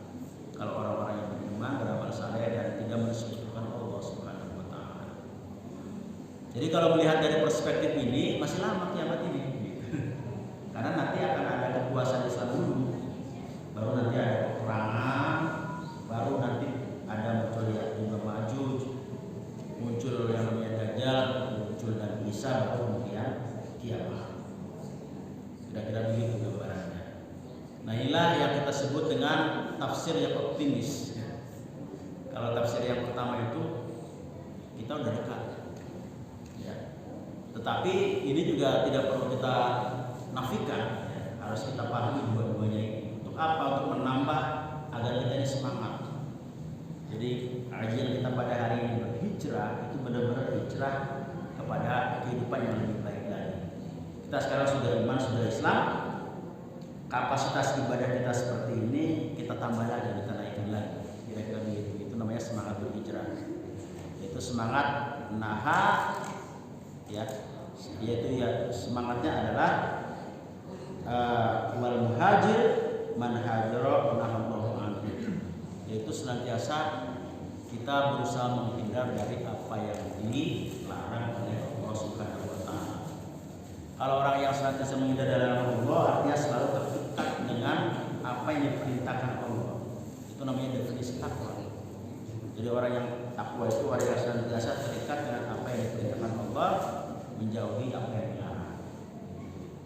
Jadi pada malam hari ini sekali lagi semangat kita adalah semangat hijrah dalam konteks kita. Yang pertama adalah hijrah dari apa-apa yang dilarang oleh Allah Subhanahu wa taala.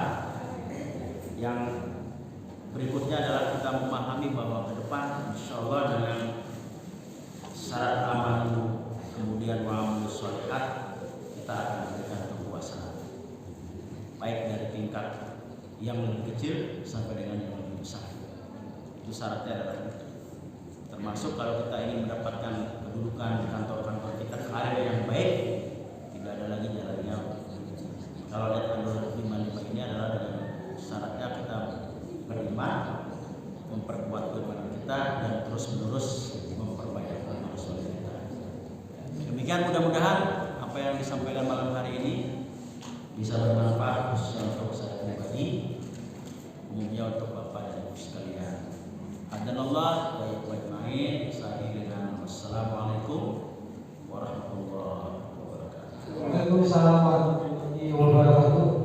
Hadirin sekalian, tadi materi sudah sama-sama kita dengarkan. Mudah-mudahan dari pemaparan materi yang disampaikan oleh Kiai Haji Al-Mustafa itu bisa direnungkan. Baik, masih ada sisa waktu sekitar 9 menit lagi. Kami memberikan kesempatan, barangkali ada yang perlu dipertanyakan, ada yang perlu didiskusikan, dipersilakan. Barangkali ada yang perlu ditanyakan. Jangan lupa ya. Baik, sambil menunggu mungkin dari saya Ustaz izin menyampaikan. Tadi Ustaz memaparkan bahwa di dalam momentum 1 Muharram ini umat Islam diberikan perjalanan untuk hijrah ya dari Mekah ke Madinah. Nah itu yang menjadi awal pemikiran Rasul hijrah itu seperti apa Ustaz? Melihat kepada situasi kondisi itu seperti apa? Mohon pencerahannya. Ya, kalau kita lihat perspektif sejarah, sekali lagi hijrah itu saat itu situasinya adalah dakwahnya sangat tidak bisa berkembang, artinya sudah mengancam jiwa. Karena Rasul saat itu sudah diancam mau dibunuh. Sahabat-sahabat yang lainnya sudah mengalami masalah fisik yang luar biasa. Makanya kemudian Rasul diperintah untuk berhijrah. Kalau perspektif yang sekarang, kita juga sama. Kalau misalnya di tempat manapun, apakah di tempat pekerjaan atau di suatu kampung atau pada suatu keadaan di mana posisi kita sudah tidak lagi nyaman kan gitu ya, apalagi sampai sudah mengganggu keyakinan dan ibadah kita, maka satu-satunya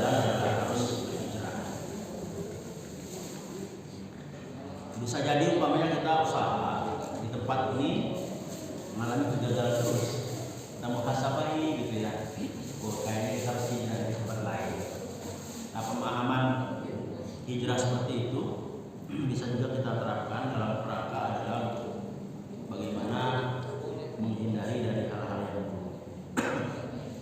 Bisa jadi di tempat yang lama lingkungan kita itu tidak mendukung bagi kita untuk bisa sukses. Lantaran apa? Diikuti oleh hal-hal yang bisa terlibat pada tindakan maksiat, baik langsung maupun tidak langsung. Maka kalau kondisi seperti itu, kita dibolehkan untuk berhijrah. Kalau tidak, itu kita khawatir masuk bagian daripada orang yang mendalimi diri sendiri. Karena bumi ini kata malaikat, dari antara malaikat kepada dialog kepada orang-orang yang tak kategori mendalimi diri sendiri itu lebih luas. Jadi kalau di suatu tempat kita tidak berhasil, ya kita boleh berhijrah di tempat yang lain. Soalnya seperti halnya kita lihat komunitas tertentu misalnya, komunitas para artis kan boleh dibilang jauh dari nilai Islam. Makanya kemudian ketika para artis ini ingin memperbaiki dirinya, kemudian dia harus hijrah, gitu ya, yaitu kepada komunitas yang baru. Nah, ini saya kira penerapan kata hijrah dalam kondisi ini itu tidak salah. Itu karena bagian daripada wal muhajiru man hajara nahal yaitu menghindari dari apa-apa yang dilarang oleh Allah Subhanahu wa taala. Kira-kira begitu Ustaz Astori. Baik Bapak Ibu sekalian, di akhir acara ini mari kita sama-sama bermunajat kepada Allah Subhanahu wa taala. Mudah-mudahan peringatan malam tahun baru yang jatuh pada malam hari ini yang kita peringati dengan rasa syukur yang luar biasa kepada Allah Subhanahu wa taala, jauh dari nilai-nilai glamor dan hura-hura seperti yang mungkin dikerjakan oleh orang-orang yang merayakan tahun baru Masehi. Kita berada di masjid ini, insya Allah berada dalam suasana keberkahan dan kebaikan. Kita awali dengan istighfar 3 kali. Astagfirullahaladzim, astagfirullahaladzim, wa atubu ilaih, astagfirullahaladzim, wa atubu ilaih. Alhamdulillahirabbil alamin, hamdan syakirin, hamdan na'im, hamdan yuwafi ni'amahu wa yukafi majidah. Ya Rabbana alhamdulillah kama yanbaghi lil karim wa 'azimi sultanik. Allahumma shalli ala sayyidina Muhammad salatan tunjina biha min al-ahwali wal afat wa taqdirana biha jamil hajat wa tanjana min sayyi'at wa taqaddar ya Allah ya Allah darajat wa atrasal qawat min jamil khairat fil hayat wa ba'da al-mamat innaka ala kulli syai'in qadir. Allahumma jam'ana jam'an marhuma wa tafarraqana tafarraqan ma'suma. Allahumma la tad'alna dhanban illa ghafarta wa la hamman illa farajta wa la daynan illa qadaita wa la daynan illa qadaita wa la hajatan min hawaijina wal akhirah illa qadaitaha ya arhamar rahimin. Allahumma ighfir lana Allahumma ighfir lana dhunubana wa liwalidayna warhamhuma kama rabbayana shighara. ولجميع المسلمين والمسلمات والمؤمنين والمؤمنات الأحياء منهم والأموات إنك على كل شيء قدير.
fil jasad barakatan fil rizqi wa ziyadatan fil ilmi wa tawbatan qawlan wa rahmatan wa ba'dal maut Allahu hawwin 'alaina fi sakaratil maut wa najatana min hisab Rabbana la tuzigh qulubana ba'da idh hadaytana wa hab lana min ladunka rahmah ya antal wahhab fadlika subhana rabbika rabbil 'izzati 'amma yasifun salamun 'alal mursalin walhamdulillahi rabbil alamin.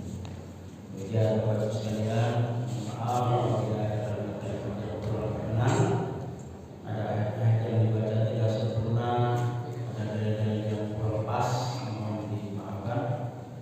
Akhir kalam hadallah ajmain wassalamualaikum warahmatullahi wabarakatuh. Waalaikumsalam warahmatullahi wabarakatuh. Alhamdulillah kajian pada malam hari ini dengan tadi ditutup doa diaminkan oleh kita. Mudah-mudahan Allah mengabulkan doa kita. Kami dari pengurus DKM Masjid Al-Mizan mengucapkan terima kasih kepada jamaah sekalian dan mohon maaf apabila dalam agenda ini masih banyak kekurangan. Insya Allah akan ada perbaikan di kedepannya. Kami yang bertugas mulai dari awal sampai dengan akhir, mohon maaf yang sebesar-besarnya. Mari kita tutup dengan hamdalah bersama-sama. Alhamdulillahirabbil alamin. Bila terpaksa hidayah. Wassalamualaikum warahmatullahi wabarakatuh.